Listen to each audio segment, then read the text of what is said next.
एक समय की बात है। एक नगर में एक व्यापारी रहता था। वह अपने और अपने परिवार के भरण पोषण के लिए नमक का व्यापार किया करता था। उसके परिवार में उसकी पत्नी और 2 पुत्र थे। व्यापारी के दोनों पुत्रों का स्वभाव एकदम विपरीत था। जहां एक और उसका बड़ा पुत्र बहुत ही संकोची और शर्मीले स्वभाव का था, उसे किसी से बात करने में भी शर्म आती थी, वहीं उसका छोटा पुत्र बहुत ही बहिर्मुखी और खुले स्वभाव वाला व्यक्ति था। वह किसी के भी सामने अपनी बात कहने में संकोच नहीं करता था। लोग अक्सर बड़े पुत्र को भोला और बेवकूफ समझते थे और कई बार तो लोग उसके इस भोले और संकोची स्वभाव का फायदा भी उठा लेते थे, लेकिन वह पलटकर कभी किसी को कुछ नहीं कहता था। व्यापारी अपने पुत्र के ऐसे स्वभाव के कारण उस पर बहुत अधिक नाराज रहता था। ठीक से बातचीत ना कर पाने और शर्मीले स्वभाव के कारण व्यापारी ने कई बार अपने बड़े पुत्र की पिटाई भी कर दी थी।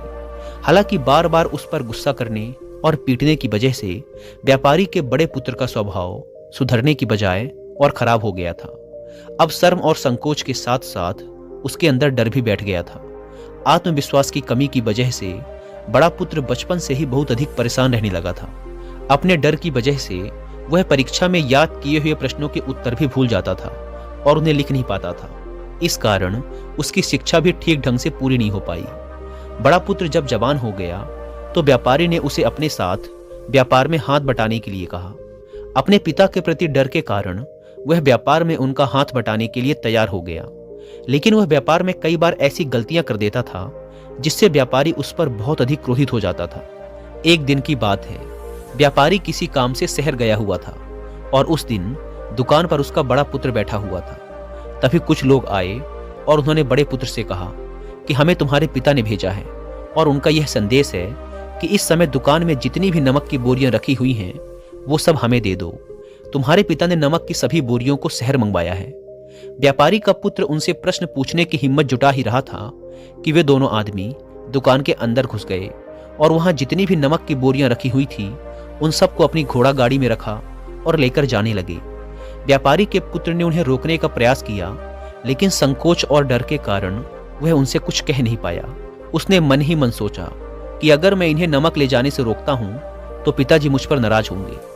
कुछ दिनों बाद जब व्यापारी शहर से वापस आया तो दुकान को खाली देखकर उसने अपने पुत्र से पूछा, नमक की बोरियां कहाँ गई? ये दुकान इतना खाली खाली क्यों है? तब बड़े पुत्र ने सहमी हुई आवाज में कहा, कुछ लोग दुकान पर आए थे और उन्होंने मुझसे कहा कि आपने नमक की सारी बोरियों को शहर मंगवाया है, और फिर वो दुकान की सारी बोरियों को निकाल कर लेकर चले गए। यह सुनते ही व्यापारी ने अपना सिर पीट लिया। उसने पुत्र को दुकान से धक्का देकर बाहर निकालते हुए कहा, मंदबुद्धि, तू मूर्ख का मूर्ख ही रह जाएगा। वे लोग तुझे बेवकूफ बनाकर सारा सामान लूट ले गए। तूने मेरा बहुत भारी नुकसान करवा दिया है।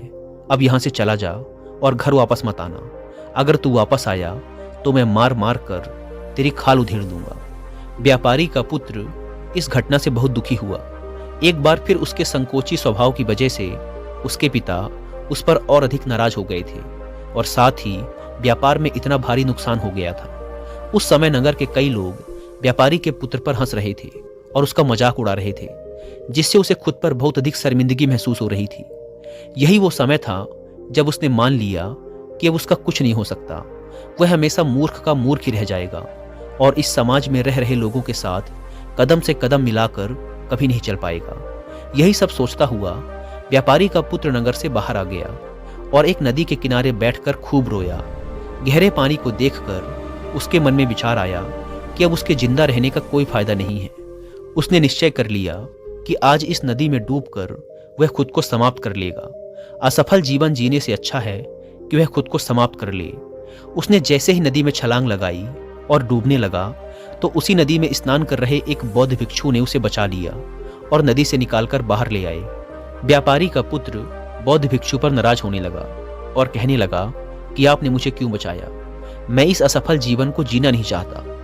बौद्ध भिक्षु ने उसे समझाते हुए कहा कि जीवन एक ही बार मिला है और अगर तुम जीवित ही नहीं रहोगे तो असफलता को खत्म करके सफल कैसे बनोगे? तब व्यापारी के पुत्र ने कहा कि मेरे जीवन में बहुत अधिक समस्याएं हैं और ये समस्याएं मेरे शर्मीले और संकोची स्वभाव की वजह से है। मैंने अपने डर और संकोच की वजह से अपने पिता का भारी नुकसान करवा दिया है। मैं एक अच्छा पुत्र नहीं हूँ। अपने भयभीत स्वभाव के कारण मैं ठीक से शिक्षा भी ग्रहण नहीं कर सका। सारे नगरवासी मुझे मूर्ख समझते हैं। क्या किसी मूर्ख को इस दुनिया में जीने का अधिकार है? तब बौद्ध भिक्षु ने कहा कि तुम्हारे इस प्रश्न का उत्तर तो मेरे गुरु ही देंगे। चलो मैं तुम्हें अपने गुरु के पास ले चलता हूँ। व्यापारी के पुत्र ने कहा। वह किसी से बात नहीं करना चाहता। आज वह अपना जीवन समाप्त करके ही मानेगा। किंतु बौद्ध भिक्षु के बार बार समझाने पर वह उनके साथ चलने और उनके गुरु से मिलने को तैयार हो गया। बौद्ध भिक्षु व्यापारी के पुत्र को आश्रम की ओर लेकर गए। वहां पर व्यापारी के पुत्र ने देखा कि एक महात्मा पेड़ के नीचे ध्यान मग्न अवस्था में बैठे हुए हैं। तभी बौद्ध भिक्षु ने उन महात्मा की ओर इशारा करते हुए कहा, ये हमारे गुरु गौतम बुद्ध हैं। दोनों ने गौतम बुद्ध को प्रणाम किया। बुद्ध ने उत्तर में एक मुस्कुराहट के साथ अपना हाथ उठा दिया। वह नौजवान वहीं पर बैठ गया और बुद्ध को देखकर जोर जोर से रोने लगा। गौतम बुद्ध ने उससे रोने का कारण पूछा। तब उसने कहा कि अब आप ही मेरी आखिरी उम्मीद हैं। यदि आप मेरी समस्या का समाधान नहीं करेंगे तो मेरा यह जीवन समाप्त हो जाएगा। गौतम बुद्ध ने व्यापारी के पुत्र से उसकी समस्या बताने को कहा। तब उसने बताया कि किस प्रकार वह बचपन से ही शर्मीले और अंतर्मुखी स्वभाव का है। इस कारण लोग उसे मूर्ख समझ लेते हैं और उसके पिता भी उससे नफरत करने लगे हैं। तब गौतम बुद्ध ने युवक को शांत कराते हुए कहा कि मेरे पास तुम्हारी समस्या का समाधान है, जिसके बाद तुम्हारा जीवन बहुत ही आसान हो सकता है। युवक ने खुश होते हुए पूछा, क्या सच में ऐसा हो सकता है? आप बहुत ही महान व्यक्तित्व प्रतीत होते हैं। आपके तो कई शिष्य भी हैं। हे महात्मन, मैं भी आपका शिष्य बनना चाहता हूँ। क्या आप मुझे अपने शिष्य के रूप में स्वीकार करेंगे? गौतम बुद्ध ने कहा कि हाँ, अवश्य। उस युवक ने कहा, ठीक है गुरुदेव, अब आप मुझे वो उपाय बताइए जिससे कि मेरा जीवन बदल जाए। गौतम बुद्ध ने कहा, लेकिन उससे पहले तुम्हें मेरे कुछ महत्वपूर्ण कार्य करने होंगे। अगर तुम मेरे यह कार्य कर दो तब मैं तुम्हें कुछ ऐसे उपाय बताऊंगा जिससे तुम्हारे जीवन में सब कुछ ठीक हो जाएगा और तुम्हारे पिता भी तुमसे प्रसन्न रहेंगे। गौतम बुद्ध ने आगे कहा, आज से ठीक 3 दिन बाद मैं तुम्हें ऐसे उपाय बताऊंगा जिससे तुम्हारा जीवन पूरी तरह से बदल जाएगा। लेकिन इन 3 दिनों तक तुम्हें मेरे सभी कार्य करने होंगे। मैं जैसा जैसा कहूंगा, अगर तुम ठीक वैसा ही कार्य करने में सफल रहे तो 3 दिन बाद तुम्हारा जीवन बदल जाएगा। तुम्हारा पहला दिन कल से शुरू होगा। अभी जाओ और जाकर आश्रम में ही आराम करो। अगले दिन की सुबह होते ही व्यापारी का पुत्र गौतम बुद्ध के पास पहुंचा और बोला, हे गुरुदेव, मुझे पहले दिन का कार्य बताइए। तो गौतम बुद्ध ने कहा कि आज तुम्हें 20 अजनबी व्यक्तियों से बातचीत करनी है और उनका हाल जानना है। इसका लेखा जोखा शाम तक लेकर आ जाना। व्यापारी के पुत्र को अंदर से बहुत डर महसूस हुआ, लेकिन उसने गौतम बुद्ध को हाँ कह दिया। फिर वह निकल पड़ा 20 अजनबी लोगों से बातचीत करने। शुरू में तो उसे बहुत अधिक संकोच लग रहा था। कई लोग तो उसे डांटकर भगा भी देते थे, लेकिन उसके सामने अपना जीवन बदलने का यही एकमात्र उपाय था। आखिरकार कोशिश करते हुए उसने 20 अजनबी लोगों के नाम और उनके व्यापार का लेखा जोखा प्राप्त कर लिया। शाम होने पर जब वह गौतम बुद्ध के पास पहुंचा तो खुश होते हुए उसने गौतम बुद्ध को बताया कि आज का कार्य उसने सही ढंग से पूरा कर लिया है। यहाँ तक कि कुछ लोग तो उसके मित्र भी बन गए हैं। दूसरे दिन की सुबह होते ही फिर वह नौजवान गौतम बुद्ध के समक्ष पहुंचा। तब गौतम बुद्ध ने कहा, आज का कार्य है कि तुम आश्रम में रह रहे 100 शिष्यों को संबोधित करते हुए उन्हें जल के उपयोग के विषय में पढ़ाओ। गौतम बुद्ध की यह बात सुनकर व्यापारी का पुत्र हक्का बक्का रह गया। उसने कहा कि आप मुझसे यह किस प्रकार के कार्य करवा रहे हैं? मैं अपनी शिक्षा ठीक से पूरी नहीं कर पाया हूँ, इसीलिए मैं पढ़ाने का यह कार्य नहीं कर पाऊंगा। तब गौतम बुद्ध ने कहा कि ठीक है, फिर मैं तुम्हें उपाय भी नहीं बताऊंगा। व्यापारी के पुत्र ने विनती करते हुए कहा कि आप जानते हैं कि मेरी शिक्षा अधूरी है, फिर मैं बालकों को शिक्षा कैसे दे सकता हूँ? गौतम बुद्ध ने हल्की सी मुस्कान भरते हुए कहा कि यहाँ सिर्फ मैं जानता हूँ कि तुम्हारी शिक्षा अधूरी है, वे बालक नहीं जानते। तुम हर दिन अपने जीवन में जल का उपयोग करते हो, यही सब बातें उन बालकों को जाकर बतानी हैं। अंततः जब व्यापारी के पुत्र के पास कोई बहाना शेष नहीं बचा तो हिम्मत जुटाकर वह उन बालकों के पास पहुंच गया। शुरू में तो उसके हाथ पैर कांप रहे थे, लेकिन आखिरकार उसने बालकों को जल के महत्व के बारे में बताना शुरू कर दिया। उसने बालकों को जल की 5 विशेषताएं बताई और जल्दी से वहां से भाग आया। गौतम बुद्ध के पास पहुंचकर उसने बताया कि बहुत अधिक डर लग रहा था, किंतु मैंने बालकों को जल की 5 विशेषताएं बता दी हैं। गौतम बुद्ध ने कहा कि जाओ, एक और कोशिश करके आओ। उस नौजवान ने एक बार फिर हिम्मत जुटाई और बालकों को जल के महत्व के बारे में पढ़ाना शुरू किया। इस बार व्यापारी के पुत्र को बिल्कुल भी घबराहट नहीं हो रही थी। उसने पूरे आत्मविश्वास के साथ बालकों को जल के विषय में पढ़ाया।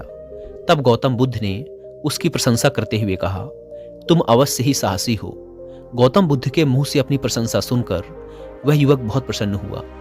युवक जब तीसरे दिन गौतम बुद्ध के पास आया तो गौतम बुद्ध ने उससे कहा कि आज का कार्य तुम्हें कुछ अजीब लग सकता है, किंतु आज तुम्हें अपने पिता से मिलने जाना है। गौतम बुद्ध के मुंह से यह बात सुनकर वह युवक बहुत अधिक डर गया। उसने तुरंत कहा कि नहीं नहीं, मैं अपने पिता के सामने नहीं जा सकता, मुझ में इतनी हिम्मत नहीं। गौतम बुद्ध ने कहा कि ठीक है, फिर मैं तुम्हें उपाय भी नहीं बताऊंगा। अंततः व्यापारी के पुत्र को गौतम बुद्ध की बात माननी पड़ी। गौतम बुद्ध ने उसे समझाते हुए कहा कि अपने पिता के पास जाकर उनसे क्षमा मांगना और कहना कि वे तुम्हें एक और अवसर दें ताकि तुम खुद को बुद्धिमान साबित कर सको। गौतम बुद्ध के कहे अनुसार उस युवक ने पूरे आत्मविश्वास के साथ अपने पिता का सामना किया और उनसे क्षमा मांगी। आखिरकार व्यापारी ने अपने पुत्र को क्षमा कर दिया और उसे एक और अवसर देने के लिए तैयार हो गया। व्यापारी का पुत्र गौतम बुद्ध के पास आया और उस उपाय के बारे में पूछने लगा जिसे गौतम बुद्ध ने 3 दिन बाद बताने का वचन दिया था। तब गौतम बुद्ध ने मुस्कुराते हुए कहा कि तुमने स्वयं ही अपना उपाय खोज लिया है। तुम किसी से बात नहीं कर पाते थे, संकोची और शर्मीले थे। ये सब तुम्हारे मन में बैठा हुआ डर था और तुमने जैसे ही उस डर का सामना किया वह खत्म हो गया। जीवन में तुम्हें जिस भी काम से डर लगे उस काम को करना शुरू कर दो, डर स्वयं ही समाप्त हो जाएगा। अब वह युवक समझ चुका था कि गौतम बुद्ध से क्या बताना चाह रहे हैं। उसने गौतम बुद्ध का धन्यवाद किया और उनसे वादा किया कि वह जीवन में सफल होकर दिखाएगा। दोस्तों, मुझे उम्मीद है कि आपको यह वीडियो पसंद आई होगी और वीडियो में यहाँ तक बने रहने के लिए आपका बहुत बहुत धन्यवाद।